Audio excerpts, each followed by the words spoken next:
This is the story of America's first museum of modern art, the Phillips Collection. So people check please. At its heart was Duncan Phillips, who, along with his wife, painter Marjorie Acker Phillips, championed the art and artists of their time. After the loss of Duncan's brother in the 1918 influenza epidemic, Duncan and his mother founded the Phillips Memorial Art Gallery, which opened to the public in 1921. Duncan Phillips didn't just found the first museum of modern art. He rethought what a museum could be. When you walked into a museum 100 years ago, collections were laid out chronologically. You would see works organized by time or place, but Duncan envisioned a museum arranged by visual conversation, how pieces felt together, rather than when or where they were made. How Greco was paired with Van Gogh, Cezanne with the American modernists. At a time when few embraced the new, Duncan Phillips collected the work of his contemporaries, artists like Georgia O'Keeffe, Jacob Lawrence, Milton Avery, and Arthur Dove, giving them their first museum home. These weren't just aesthetic preferences. Duncan Phillips deeply cared about artists. He was emotionally invested in them. You see this perhaps most acutely in his relationship with and his patronage of Arthur Dove. Arthur Dove is important because he was one of the first American modernists to truly embrace abstraction. He took elements from the natural world and turned them into a whimsical, lyrical expression of an emotional feeling he wanted to convey. He did this with vibrant colors and organic forms. Much of Arthur Dove's early success can be attributed to his support and patronage from Duncan Phillips. Phillips became acquainted with Dove's body of work in 1922, and by the early 30s, Phillips would fund the painter with a monthly stipend to support the continuation of his practice. This painting is quintessential Dove. It has been in the Phillips collection since the year it was painted. He is articulating this new vision of modernism. We see bright blues and pinks and browns and beiges, elements from the natural world that he has synthesized into this incredible abstraction. In supporting Arthur Dove, Duncan Phillips proved that great patrons can help create great movements. One of Arthur Dove's greatest impacts on American modernism was the influence he had on Georgia O'Keeffe. O'Keeffe is often cited as the mother of American modernism, and for good reason. She took natural objects, clouds, skulls, mountains, and most famously flowers, and she made them sumptuous. She made them emotional. We see that in this painting, as she transforms the lines and colors of the objective form, a leaf, into an abstract composition. Different hues of red, deep maroon, crimson, vermilion contrast with the non-representational undulating white backdrop, which then takes on a life of its own. There's something seductive about it, something sensual. It pulls you in, and you're not sure why. It's a leaf, but it's so much more. Duncan Phillips didn't just have an eye for the now.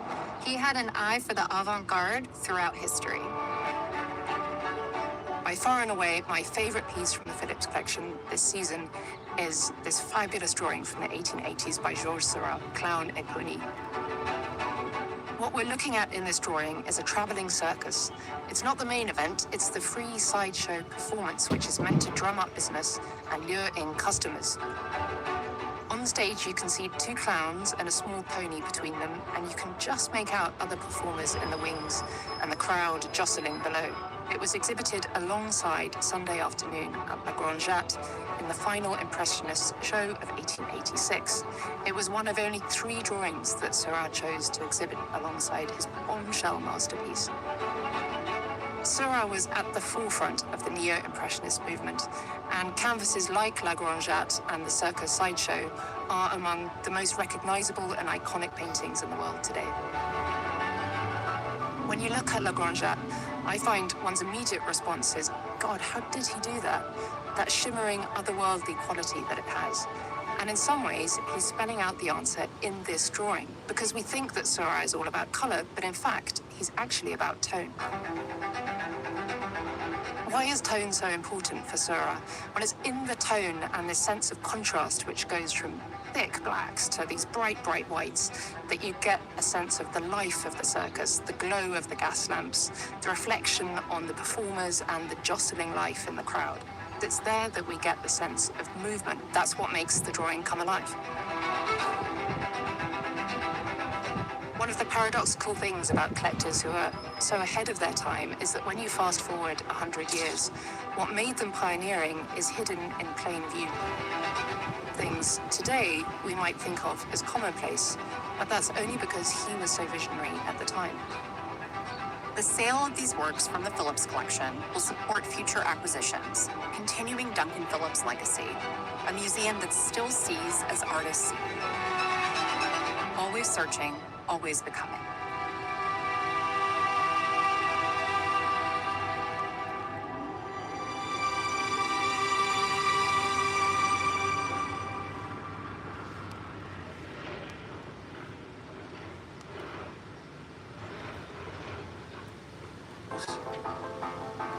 Honesty and a humbleness.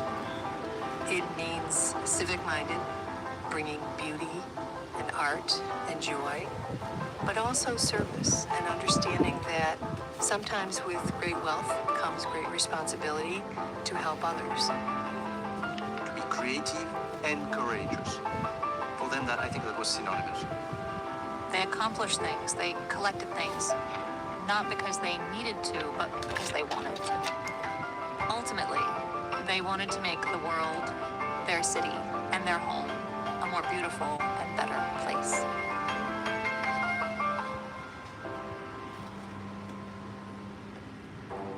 This November, Sotheby's is presenting the collection of Cindy and Jay Pritzker. The collection comprises masterpieces from across the late 19th and 20th century, from Camille Pissarro's beautiful composition of Pontoise, all the way to Juan Miro's sculpture of Mare Ubu from 1977.